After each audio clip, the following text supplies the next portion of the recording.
In our previous class, we discussed already that the materials which allow electric current to pass through them are called conductors, and those which do not allow electric current to pass through them are called poor conductors or bad conductors or insulators.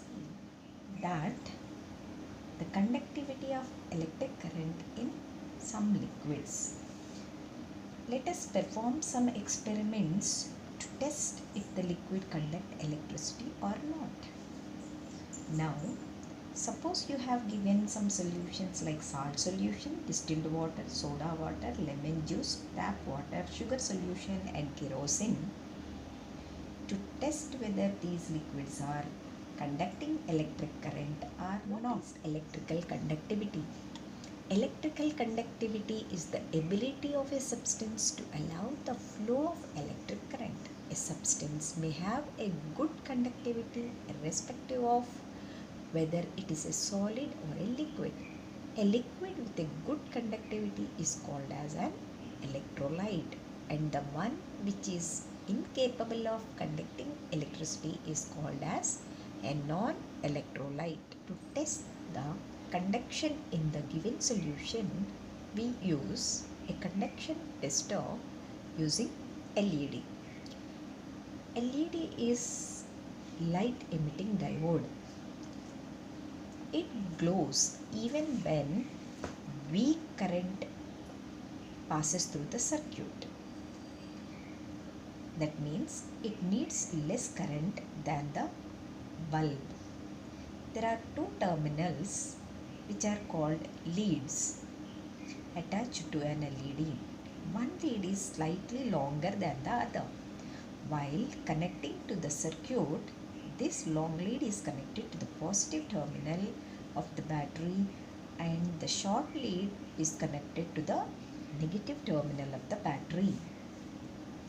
After making the tester, we need to test whether the given solution is an electrolyte or not.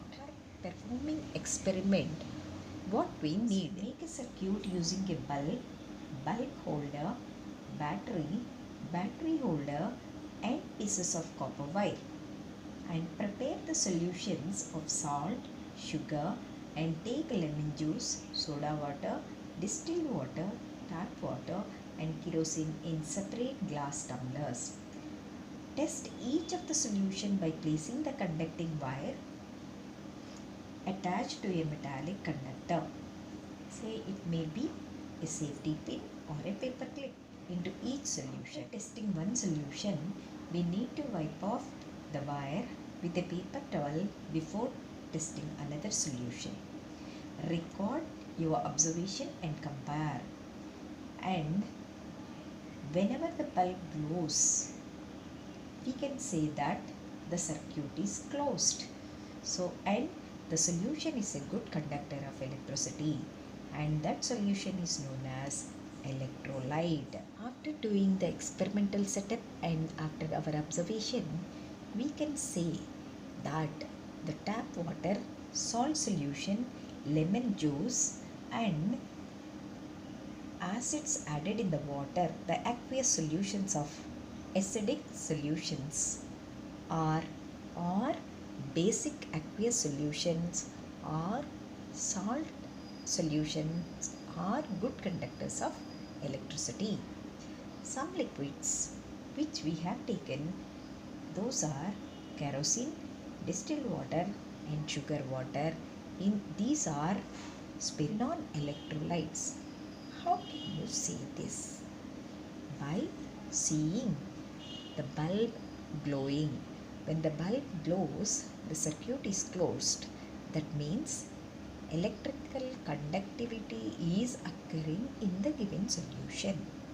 If the bulb does not glow, then it is a poor conductor or bad conductor. So in the given solution, salt solution, soda water, lemon juice, tap water are good conductors, whereas distilled water, sugar solution and kerosene are bad conductors of electricity. This is the conclusion of our experiment. So we can say that salt solution, soda water, lemon juice, tap water are electrolytes, whereas distilled water, sugar solution and kerosene are bad conductors of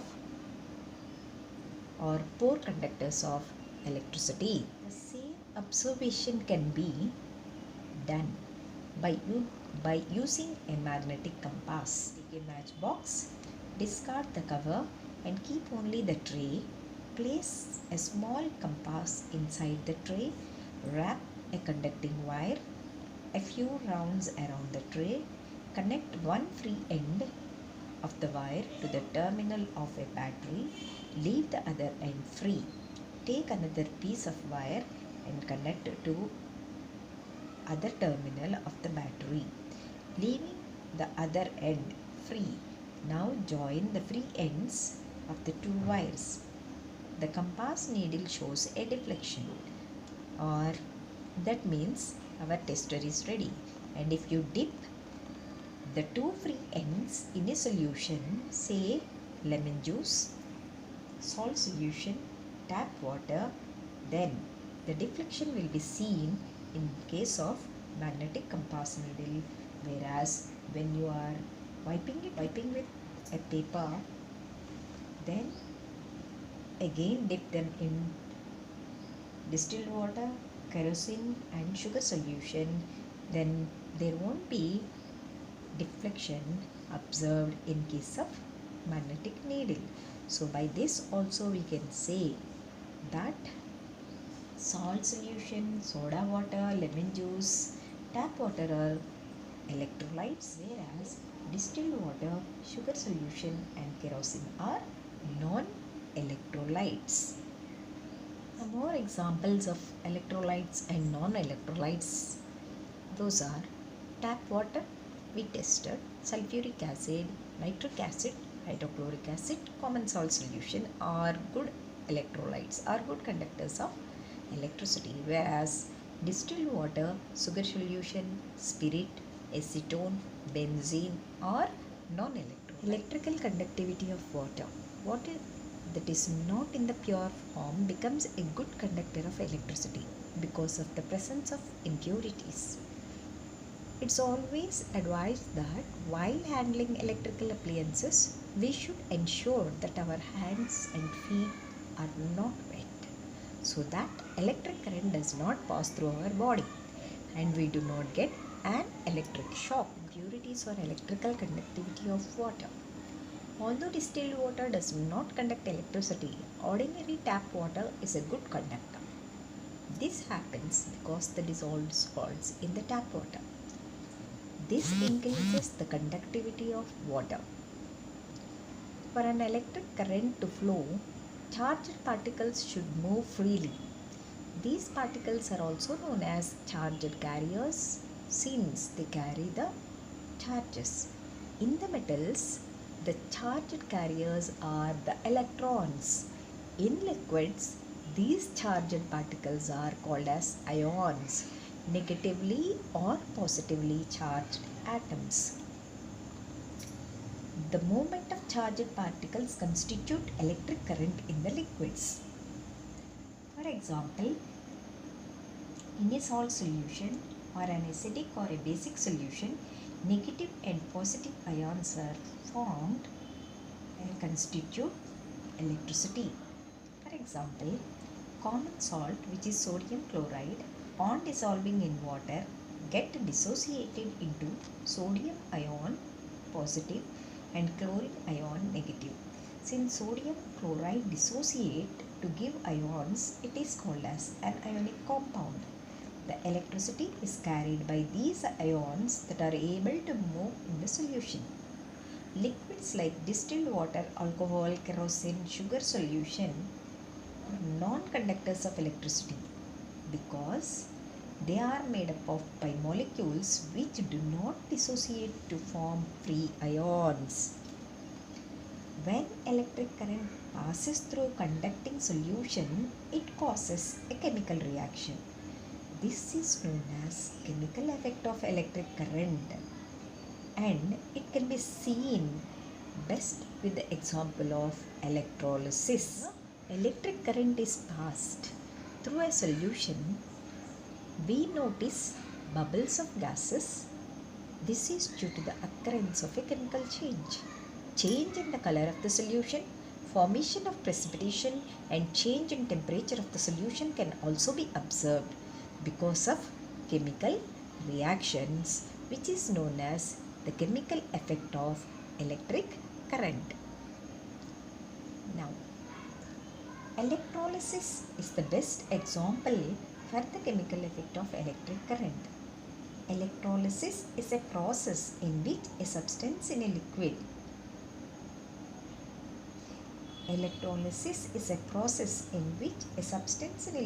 state gets decomposed into its constituent ions on passage of electric current. A substance which gets dissociated into ions in its molten state or when dissolved in water or any other solvent and conducts electricity is called an electrolyte. An electrolyte in water or any other solvent breaks down into anions and cations. The rods are two plates through which the current enters and leaves. The electrolyte are called as electrodes.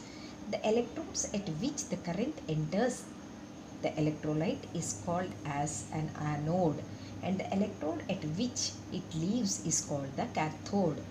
The anode is positively charged while the cathode is negatively charged. The arrangement consists of a vessel, the electrolyte, the electrodes, and a source. The rods, plates, or wires that are partially immersed in the solution during electrolysis are called electrodes. The electrode that is connected to the positive terminal of a battery or source is called as anode. The electrode that is connected to the negative terminal is called as cathode. Cations carry positive charge towards the cathode, that is negative terminal, and anions carry negative charge towards anode, that is positive terminal. So cations are positive and anions are negative. Electric current is passed through a conducting solution. Some chemical reactions takes place. For example, when electric current is passed through water, water dissociates into hydrogen and oxygen. Hydrogen is deposited over negative pole and oxygen is deposited over positive pole. Deposition of hydrogen and oxygen at different poles is visible in the form of bubbles. When electric current is passed through the solution of a metal salt, such as solution of copper sulfate, metal gets deposited at the negative pole because metal is positively charged. Sometimes the color of the solution also changes when electric current passes through it. These are some examples of chemical effects of electric current. The chemical reaction depends upon the type of the solution, the electrolyte taken in the electrolytic cell. For example, if common salt or sodium chloride solution is taken, the sodium chloride solution dissociates into sodium ions and chlorine ions, and at cathode sodium will be deposited, whereas at anode chlorine will be deposited. Another example, when copper chloride solution is taken in a beaker and two carbon electrodes are placed in it to form a circuit, current flows through the solution once the connection is complete. As the current passes through the circuit, the ammeter shows deflection. Ammeter is a device used to measure current. After a while, bubbles of a gas are observed at the cathode. This gas smells of bleaching powder and is easily identifiable as chlorine. The surface of the cathode becomes reddish due to the deposition of copper. After a while, as copper chloride splits into copper and chlorine, the bright blue color of the copper chloride solution starts fading. When electric current passes through a conducting solution, it causes chemical reactions. This is called chemical effect of electric current. Chemical effect of electric current because formation of gas bubbles at the electrodes, deposit of metal on the electrodes, change in the color of the solution. For example, in electrolysis of water, when electric current is passed through water, it splits up into hydrogen and hydroxyl ions. This is called electrolysis of water. When electric current is passed through water, oxygen gas bubbles are produced at the electrode connected to the positive terminal of the battery, and hydrogen gas bubbles are produced at the electrode connected to the negative terminal of the battery. That is, at cathode, hydrogen ions are deposited, whereas at anode, oxygen gas is deposited. We can use some of the vegetables and fruits to test the chemical effect of electric current. For example, in this case, we need to use an LED. Connect the long terminal to the positive terminal of a battery and the shorter one to the negative terminal. Cut a potato into two halves and insert the two wires into it. Leave it for half an hour. We can notice a greenish blue spot on the potato around one wire connected to the positive terminal. This shows a chemical change has occurred. The LED glows faintly. So we can say that the potato is a very mild conductor and electric current causes chemical change in it. Same way, test it with brinjal, lemon, orange, etc. Some examples of electrolysis or applications of electrolysis process. We can use electrolysis to make an electric pen. How can you make an electric pen and write using electricity? Dissolve potassium iodide in a starch solution. Soak a piece of chart paper in the solution. Attach a bare copper wire to the paper. Connect the wire to the negative terminal of a battery. Now take another wire and connect it to the positive terminal of the battery. Now we can use this wire as a pen to write on the other side of the paper. What happens? In solution, potassium iodide dissociate into potassium and iodide ions. When electricity is passed through the solution, the iodide ions get attracted to the positive electrode, that is anode, and lose their charge to form iodine atoms. The iodine released produces a blue-black colored substance with starch. This appears as the writing on the paper. Electrolysis is used in the extraction of metals from their ores. For example, if current is passed through copper sulfate solution, copper gets deposited at the cathode. Similarly, when current is passed through a molten sodium chloride, sodium is obtained at the cathode. Electrolysis of common salt solution decomposes it into sodium metal and chlorine gas. The process is thus used for the manufacture of chlorine gas. It is used for the purification of certain metals like copper and zinc. Electrolysis find a wide use in electroplating.